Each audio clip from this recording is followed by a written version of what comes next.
I discovered something terrifying while watching the concert. I suspect this concert with thousands of fans was orchestrated just for me. On the surface, I'm a loving father taking his daughter to a show. But I have another identity, the one the media calls the butcher. My instincts are rarely wrong. Looking around, a third of the audience are undercover cops. That's way beyond normal security for a concert. What really set off my alarm bells was watching men who matched my build getting pulled aside for questioning, one after another. I started feeling uneasy. During intermission, I took my daughter to buy merchandise. I casually asked the vendor why there were so many cops today. The vendor lowered his voice and shared something shocking. The police got a tip that the killer known as the Butcher would be here today. The entire concert was a trap designed to catch him. All the staff knew about it, but not the audience. The venue was on lockdown. Every adult male trying to leave would be screened. I struggled to stay calm. They were looking for me. The strange thing was, only my family knew I was coming to this concert. How did the police find out? But this wasn't the time to figure that out. I needed to get out of here. I checked every exit, armed officers at each one. Getting out normally was impossible. Then I noticed a drunk woman stumbling near the stairs.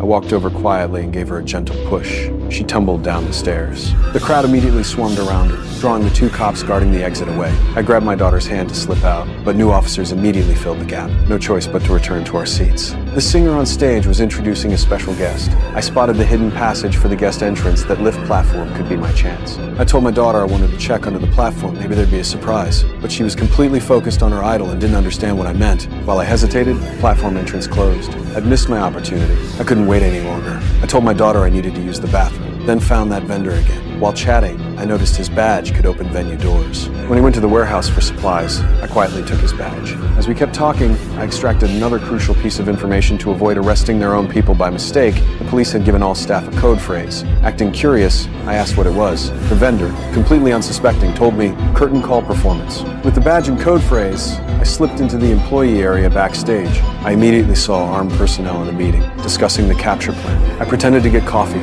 walking past them and picking up valuable intel.